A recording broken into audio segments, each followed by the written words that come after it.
Blackbeard, Buggy and Shanks are brothers. Just hear me out. Oda dropped a bombshell. Don't get me wrong, using a deep future sight, we had already predicted Xebec being Blackbeard's father a while back. This theory is hands down my favorite. Blackbeard being the son of Rox D. Xebec. One Piece chapter 1154 didn't just confirm this, but introduced the crazy idea that Buggy D Clown is also his child, and how Xebec is still alive. This adding to my theory of how Xebec's sister was nabbed by the world government to be married off to Garling, birthing him Shamrock and Shanks, would in turn make all three of these Yonkos related. But to understand how this is possible, we have to uncover Xebec's full story, motives and goals, going back 56 years from the current timeline. In chapter 1154, we come to learn that Rox D. Xebec attended the Reverie, which happens every 4 years, to only 50 rulers out of every nation affiliated to the world government. They gather at the Pangaea Castle in Marijoa for 7 days to discuss current events and plans for the future. However, a key takeaway is that it's a very exclusive conference. Unless you're a notable monarch, you can only dream of attending, bringing us to the possibility that Xebec was a king of an allied nation, at least disguised as one or a god to one. Like Harald, the king of the giants who had snuck into the Reverie to plead his case of joining the world government. Throughout his travels, Harald had befriended many nations and their kings, one of which we know to be King of the Fishman Island, Neptune's father. Knowing the similarities in their case, this king might have been the friend who brought him in as a god. Unfortunately, Harald wasn't able to present his case, as Xebec caused a huge commotion by killing an admiral. He also took 5 other kings as hostages and even got into a massive conqueror hockey clash with King Harald. Now Xebec even managed to make his way into the Room of Flowers and meet the immortal Emu, vowing to usurp them from their throne. Rox knowing so much could be because he was the king of Drum Island, which might explain why his son had visited it many years later. Now, a lot of you might be thinking Xebec could have just infiltrated and wanted to make the highest statement about his presence, which does make sense. However, the actions of bypassing the insane security would have been mentioned as well. The idea that Xebec was a king, however, is also due to the way Oda introduces his character, stating that Xebec single-handedly committed murder and vanished without a trace. This feat earned him a massive bounty, along with the government's resentment. In a way, it seems as though before this incident, Xebec wasn't even a pirate, because my guy had the power to obliterate a freaking admiral, and by then didn't even garner a massive bounty before this? It just don't make sense. Also, the world government later hiding his existence altogether seems very fishy. In chapter 957, Sengoku stated that Xebec wanted to be the king of the world, and he broke too many taboos. In simple language, we know that these taboos meant learning about the Void Century, ancient weapons, and Emu, the devil who runs the world. Being a D, Xebec had uncovered a lot, realizing that the Reverie was a sham. It wasn't a democracy, everything was rigged, and the government's corruption is behind it all. The admiral he killed was likely a friend of Kong, who later became a commander-in-chief of the world government. During this same year, Sengoku, Monkey D. Garp, and Suru joined the Marines, with Kong being their senpai. With that said, the community has speculated that the murdered admiral was none other than Akainu's father. However, a key point to note is that Akainu alongside Dragon were born only a year later from this event. But coming back to Rox, who had now entered a new life as a wanted outcast, started to gather like-minded crewmates. Now, a quick note here is that the Rox pirates had yet to be actually formed, so the first members he gathered never once joined Rox with him being the captain. Rather, they just had the same goal in mind. 8 years after this incident, 48 years from the present time, Rox made his way to Elbaf to talk to King Harald. With him was Whitebeard, Miss Buckingham, the gangster Marlon, Wang Yi, and cheeky. From the very beginning, Whitebeard always yearned for a family and saw that as a treasure he dreamed of, which later became the foundation of the Whitebeard pirates. However, his upbringing was rooted in poverty and hardship, seeing firsthand how a country can collapse if they did not pay the heavenly tribute and how much the lack of money can affect a society. This fundamentally drew him towards XEBEC. And we know what brought them together was undoubtedly a common goal, in which Whitebeard explicitly stated they had. This was to destroy the current world government and their corrupt system. The notion of Rocks wanting to be king of the world, to rule everyone like some dictator, would contradict Whitebeard's motives in teaming up with him. So XEBEC'S dream of kingship was actually that of seeking freedom. Which brings us to their arrival at Elbaf to recruit King Harald to their cause. But it had been 8 years since their first encounter, so Harald's knowledge on the world's secrecy must have increased, especially after Ja Rule informed him about the disappearance of the Galila giants by the hands of the government. We know this group ended up being locked away in Impel Down and was sent for experimentation to advance gigantification by the world government. But before that happened, it's pretty much certain that the Galila had met Tom from Fishman Island and passed on their information and knowledge about shipwrights, or at least acknowledged his skills, and so passed on the blueprints for Pluton, which we know he then passed on to his disciples. And come on, the fact that his disciple Iceberg made the Galila company in reference to Galila band, it just said no-brainer here. For Rocks to achieve his goals of becoming king of the world and defeating Emu, he needed power and strength beyond anything before, hence his interest in the ancient weapons. Harold's investigation on this, amongst other notable feats, could have put him on Rocks' radar. However, since Harald stayed in Elbaf to be king, we know that their partnership did not extend all the way. Yet, during his time here, Rocks had made a huge impression on Prince Loki. From the moment he had arrived, my guy was oozing out aura like no other. It was as though he went to animedrip.shop and copped himself some amazing merch with 10% off using the code ABD, like you guys can. Seriously guys, for our channel by checking out our merch. But with one slice, a mountain was cut in half. This panel alone made the community go crazy, and theories that XEBEC possessing the Ope Ope no Mi flooded in, especially since my guy is doing a very classic low pose here. However, to me and some of you guys too, this hand gesture could just reflect the two questions Rocks was asking Loki. Not saying that the Ope Ope no Mi doesn't fit in my theory, because it does, but I believe that the fruit that Rocks has could be anything which allows his spirit to live on. Like we know Rocks' Jolly Roger is very similar to Teach, but rather than 3, it's just one skull, but with a horn-like feature. These horns seem kind of demonic or ghost-like. And if it was, one of Rock's abilities could be possession, where after his death, he can permanently infuse his spirit and soul onto another, similar to Brook's fruit, or Emu's Devil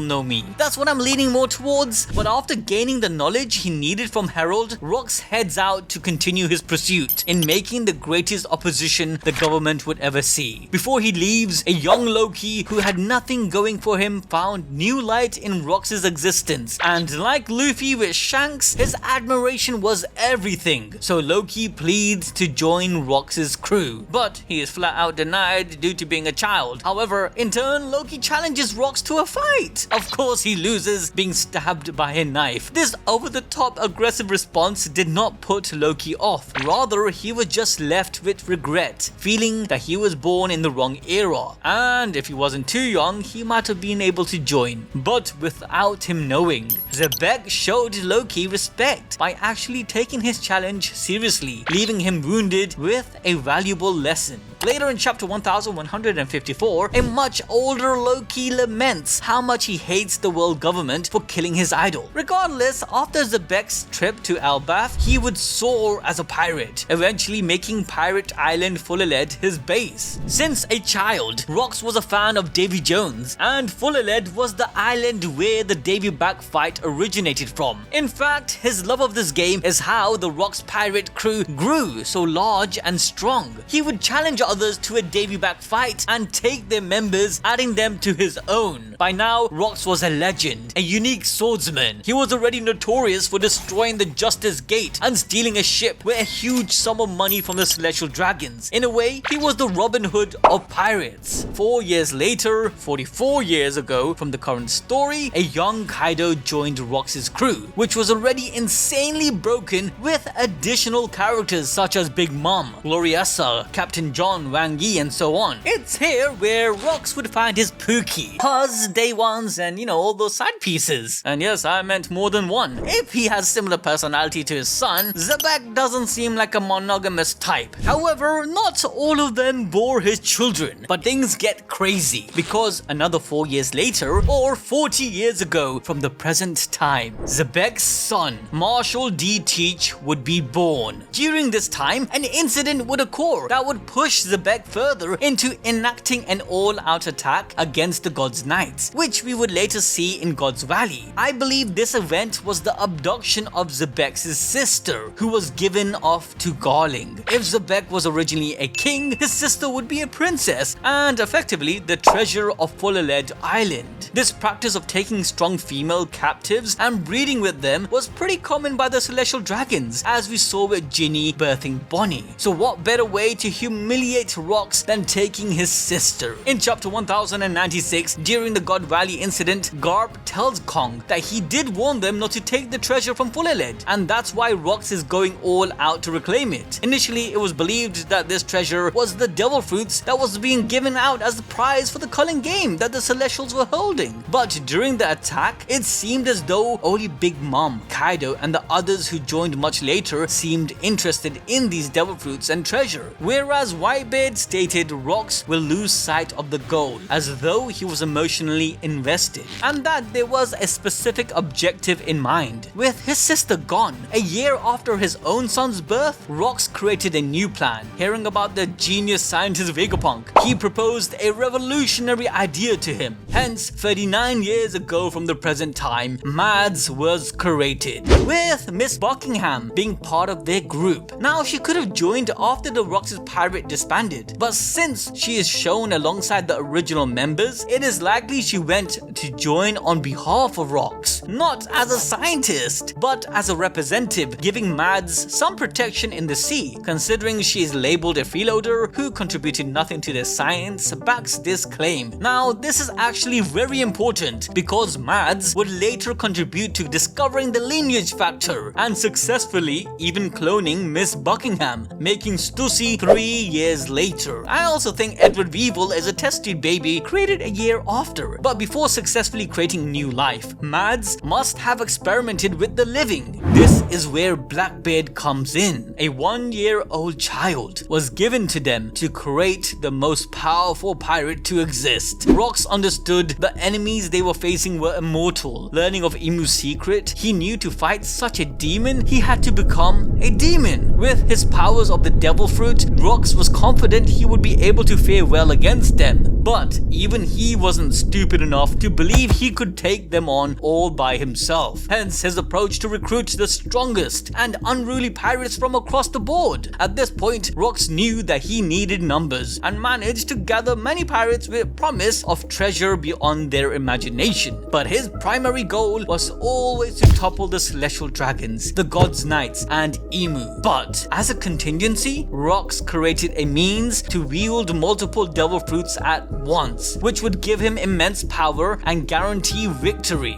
So Mads, under Rox's request, modified Blackbeard's body, making it very unique. You see, the reason why a person cannot wield more than one devil fruit is because the will of the fruit will tear the body apart, causing instant death. A lot of theorists suggest that the devil fruit attaches to the soul, but that's not true. As we see when Law switches the person's soul, the power of the devil fruit remains with the body. So my theory is that Blackbeard's body modification made him half human with multiple inorganic parts, which then can be imbued with the power of a devil fruit. Vegapunk would later implement this method with other inorganic items, creating Funkfried and Shamrock's sword Cerberus. universe. However, without a willing agent, it can only happen with Zoan fruits. We all know that Zoan devil fruits carry a will. Luffy's fruit has the will of Nika. Imu's devil fruit has the will of the devil. So what I'm basically trying to say is that Rox managed to move his soul into his fruit, and as it was reincarnated, he redirected it into Blackbeard's inorganic body. Now, it doesn't just stop there. Remember, there are 3 heads to Blackbeard, and in a moment, I'm gonna explain it all. But in this same year that baby Blackbeard was being modified, Roger reached Lodestar and learned that there is more to the story of the world. Him and Rox were feuding for a while at this point, but had different approach to what they saw as liberation. At the same time, Buggy and Shanks were also born. Now, we already made the case that Shanks' relation to XEBEC is through his sister, but how does Buggy the Clown fit in all of this? Like, my guy's personality is that of a complete weakling. Well, leaving aside the facial similarities from the tattoo around their eyes to their expression, we aren't left with much, right? No, actually we are. Like Blackbeard, Buggy was born in the Grand Line, and like Blackbeard, Buggy is actually very different from normal humans. Yes, I'm talking about his nose. Following the same theory of XEBEC wanting to create a future where he actually wins against the Celestial Dragons, he added to his contingencies. With Blackbeard already being modified and Buggy born from another woman, he sent this child to Mads to get the same treatment. Sadly, the work done on Buggy didn't really amount to much. Now, granted, all 3 Yonko being related seems crazy. Some of you lot even said their aura is similar because Rox actually has the Butter no Mi and awakened it, which is not a bad idea. But again, the horns on the Jolly Roger are really pushing me to think my guy is a demon. Regardless, a year later, 38 years from the present, the God Valley incident occurs. This only happened because Ginny was able to broadcast what was happening in the island, giving Rox's crew the tip to invade. He knew Garling would be there, and likely his sister. The fact that Whitebeard stated they have to be certain verifies this. However, the news didn't just reach Rox, but also Roger. This place would have treasures from all around the world. The idea that Roger stopped Rox with Garp likely only happened after seeing XEBEC on a rampage, and the reason he went berserk is, well, I think Garling killed Rox's sister after she hid Shanks. She was like, nope, I don't want my child to be raised by these demons.